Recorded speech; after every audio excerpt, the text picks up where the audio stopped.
All right, my name's Bill Nance. I've been playing music in this town for about a half a century now. This is Mr. Jack Triebold. Hi, y'all. And he is a monster guitar player. Yeah, I'm Jack Triebold. I'm 23 years old, full-time musician around here. I play solo. I also play with Bill in Soulfish. Yeah, we play Soulfish, and he does solo stuff around town. I play up at Halls with a band called Medium Rare. That's me and Wayne Mitchum and Dudley Birch. And we're there on Tuesdays and Wednesdays, and I'm also there on Thursdays with Jimmy Mack and Mr. Jerome Griffin. I'm very blessed to be able to play with such high-quality musicians around here, and Charleston is full of some extremely high-quality musicians, let's face it. I first started playing for money, I want to say 1974, so like I said, it's been 50 years. Play a lot of blues now. Also, we have a thing called Lowcountry Blues Connection. We do a weekly blues jam over at the pub on 61 on Sundays, basically from 5 to 9, except for the second Sunday of the month. Rockpile does that. And we'll have a house band, and we'll get people to come up and play up at 3 song sets together. And you can come out and play live music without having to put a band together, because we do it for you. If we're not doing it, Rockpile does it one way or the other. So and we just try to keep it blues-oriented because we are part of the Blues Foundation. And that's kind of fitting for Charleston, because you got to face it, the nuts and bolts that make up modern American music very largely were made here. And that was the dog, by the way, who collided with the stand, if you're wondering why. We're not having an earthquake here. We have them, but that wasn't one. Because of the spirituals and the way that spread through the Southeast from largely from here. And there's a place out on John's Island called Moving Star Hall. It's one of the last surviving praise houses, and they'd have convocation, and that's where the stuff would kind of go and spread out from the praise houses out through the rest, and ended up throughout the rest of the Southeast, where it all came out from between here and New Orleans, spread from there through the Delta, and then later in the 20th century, of course, up the highways going back up north, because the black folks couldn't get work here so much here, so they ended up north of the land of the free, and carried it up with them. And so we got so many different types of blues. It's all, but it ended up with jazz, and blues is the seed that feeds everything else. And also the drummers and bass players and the like from here, that's pretty much Charleston. Musicians from Charleston, known musicians from Charleston, are more rhythm-oriented. Freddie Green, he was the anchor that held Count Basie's All-American Rhythm section together. He was a Jenkins Orphanage kid, a guitar player. They wouldn't let him solo, because if he tried to solo, the band would fall apart, because he was the glue that held everything together, so they kept breaking his amplifier, so he couldn't solo, so he just gave it up. But yeah, him. Alphonse Mouzon, the first drummer for Weather Report, it's Charleston. And James Jamerson, probably the most copied, influential bass player in America. In the world, he influenced Paul McCartney and the like. He's on 90% of probably about 90% of the Motown stuff. He's not from Edisto. And I get to do a tribute show with his cousin and some other people every year. And it's interesting. You start going back and listening to the stuff, and it's the fundamental rhythm, that's what's holding everything together. And it's, like I said, this is a rhythm town for me. Quentin Baxter, drummer for Ranky Tanky, he could talk to you for days about this. And and plus he's phenomenal himself, obviously. But we're going to play some music for you, I guess, here. What'd you like to do? The Steve Cropper tune. Coming on home? Yeah. Yeah, we can do that. Since we just ran over it, we might as well. I'll have to tire track right down the middle of it. So. Let's do it. All right. Start simply enough.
I just learned that a few days ago, so I was like, because I was like, there was another tune I suggested, and he's like, why don't you try this? This one has cooler changes to it, and I'm like, and so he showed me, and I'm like, this is really cool. It's got that, instead of going to a standard 4 minor, it goes to a D flat. It goes to that chord instead of that. It means.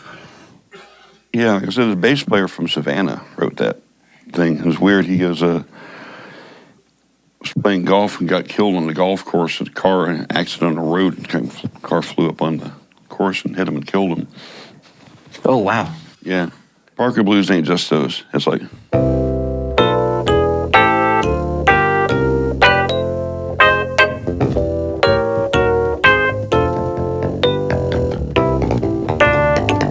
Basically, you go through the whole bloody scale across 12 bars.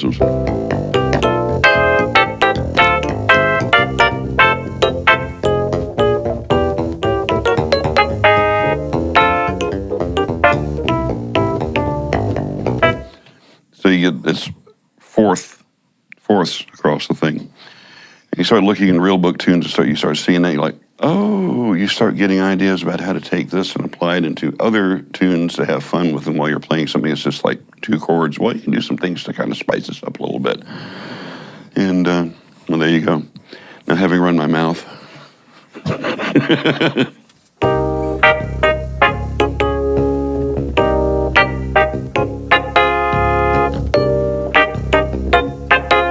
Good tempo.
This is a song I wrote called Beast Mode. It's a song I wrote in tribute to Chet Atkins, Jerry Reed, Tommy Emmanuel, Merle Travis, Buster B. Jones, incredible fingerstyle players. And so I use a thumb pick. It's an alternating thumb piece.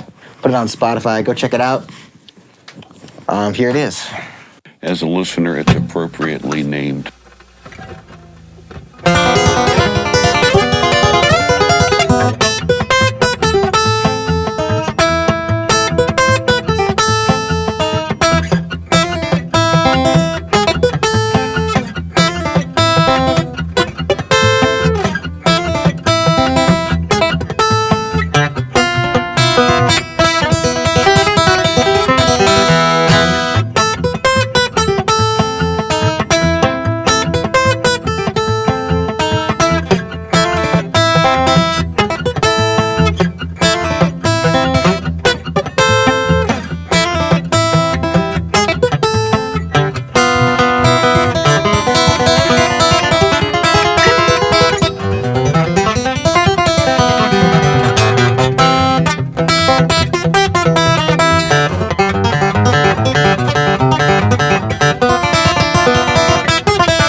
How do you do that? Good.